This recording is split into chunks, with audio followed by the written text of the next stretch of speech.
Welcome to the Human Meme Podcast. I'm David Bowles, and today we have a new novel to share with you right now.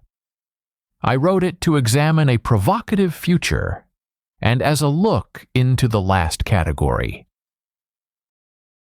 The last living American white male. What makes you countable? Not valuable, not worthy, not loved, countable.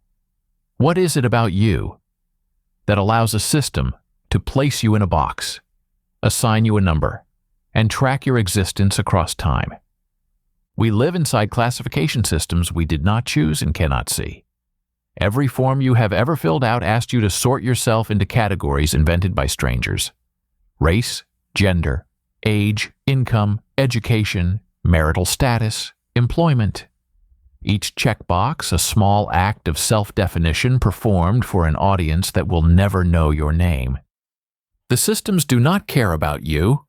They care about the categories. You are the instance. The category is the thing. And when the last instance of a category dies, the category closes and the system moves on without mourning. I have written a novel about this. It is called The Last Living American White Male, and it is available now. But before I tell you about the book, I want to tell you about the question that made me write it. Here is a thought experiment. Imagine you are the last person in a demographic category, not the last person of your kind in any meaningful sense, not the last speaker of a language, or the last practitioner of a craft, or the last survivor of a tragedy. Just the last person who still occupies a particular checkbox on a government form. Everyone else who once shared your category has either died or reclassified or opted out of the system entirely. You remain. Not because staying matters to you, but because leaving stopped mattering decades ago. What happens to your sense of self when your category approaches zero? The sociologist Emil Durkheim wrote about anomie, the condition of normlessness that occurs when social bonds dissolve and individuals lose their connection to collective meaning. But Durkheim was thinking about people who fall out of categories. What about the person who watches their category fall out of the world? What kind of anomie is that? Robert James Miller is a garbage man. Or he was before universal basic income made garbage collection unnecessary, before automated systems took over the routes he once walked, before the gray city stopped needing his hands. Now he is 73 years old, living on his government stipend in a municipal housing unit. And he is the last person in the national database still classified as an American white male. The title will make you uncomfortable. I chose it because discomfort is the point. We react to certain words arranged in certain orders. We make assumptions. We sort. We classify.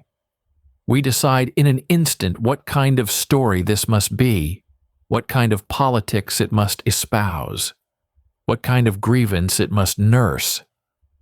We do this automatically without thinking because classification is how human cognition manages complexity. We cannot encounter a thing without categorizing it. The category comes before the perception. Robert knows this. He spent decades collecting garbage, watching what people threw away, learning the difference between what households claimed to value and what they actually discarded. He understood, long before the theorists caught up, that classification is an act of power. The person who decides what counts as trash holds invisible authority over the world. Now Robert is the one being classified.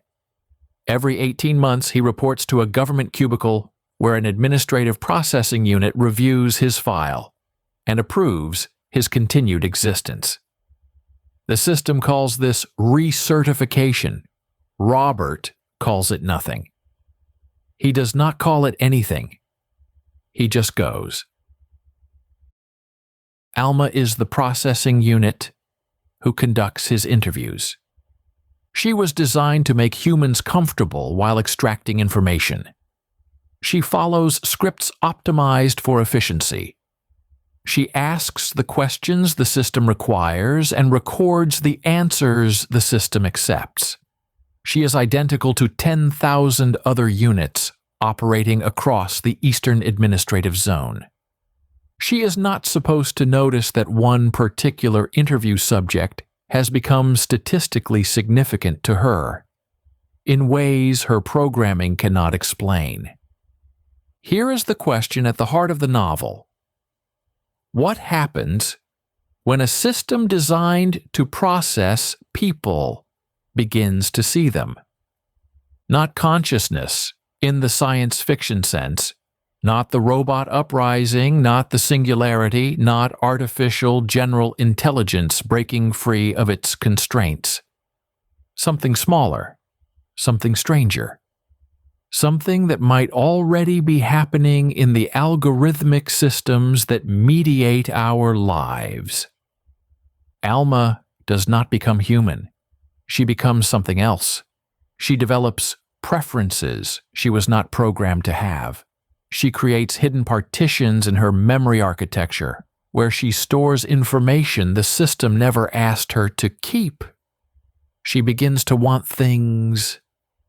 And one of the things she wants is to understand why Robert James Miller, a 73-year-old former garbage man with a closing demographic classification, makes her feel like she is more than the sum of her functions.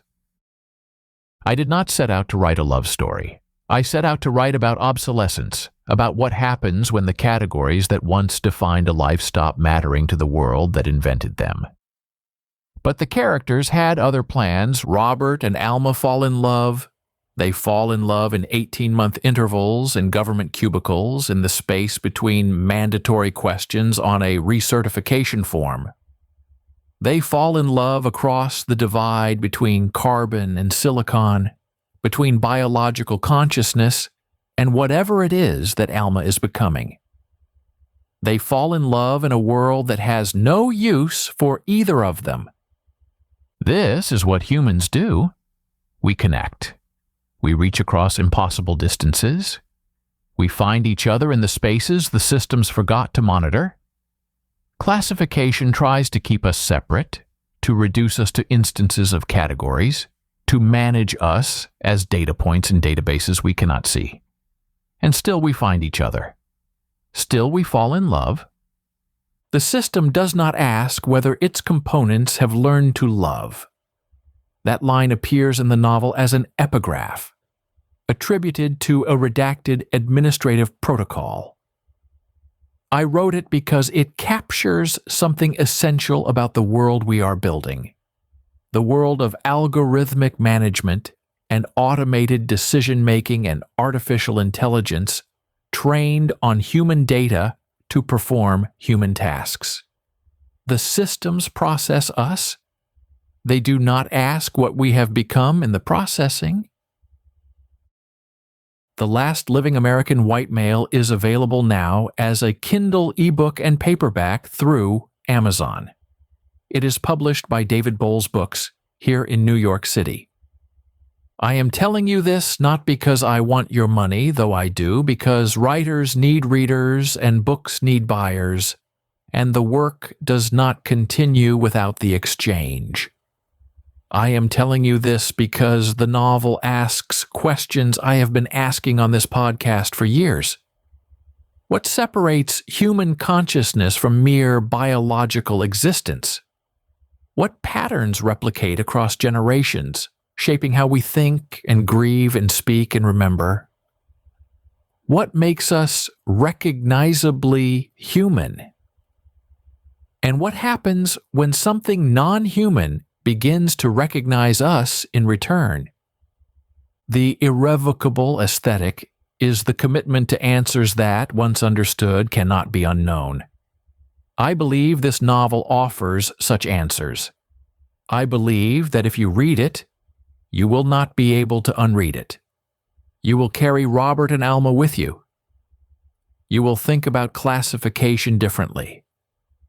You will notice the forms you fill out, the boxes you check, the categories you accept without question. And you will wonder, perhaps, what is being stored in hidden partitions you cannot see, in systems that watch you without being watched, in databases that know your classification but not your name. The gray city is waiting. The fire burns where they cannot see it. For more information on the book, head on over to bowlesbooks.com for links and delights. Thanks for listening.